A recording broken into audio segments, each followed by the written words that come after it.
அண்ணாமலை நாளைக்கு தமிழகம் வராரு. அதுக்கப்புறம் மீட்டிங்கு இதெல்லாம் இருக்கும். இந்த நோண்ட ஆரம்பிச்சிடுவார் திமுக சமாச்சாரத்தெல்லாம். அதாவது ஊழல் இது வரைக்கும் அவங்க சொத்து சேர்த்ததுனாங்க, அதை எடுத்து அவங்களும் வாயை திறக்க முடியல.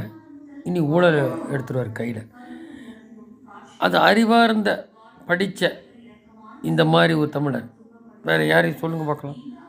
இப்போ இருக்கிறவங்கள எல்லாம் அவ்வளோ தற்குறி பையன் தான் உட்காந்துருப்பான். அண்ணாமலை பாசையில் ஒரு தற்குறி பையன். அவனால் மக்களுக்கு ஒரு பிரயோஜனமும் இல்லை ஆச்சுங்களா. அப்புறம் பார்த்தீங்கன்னா அதான் இந்த வேறு சில பேர்லாம் இங்கே ஆளும் தெரியாது, இந்து போர்வையில் இருப்பான், கிறிஸ்டினாக இருப்பான் முக்கியப்படி.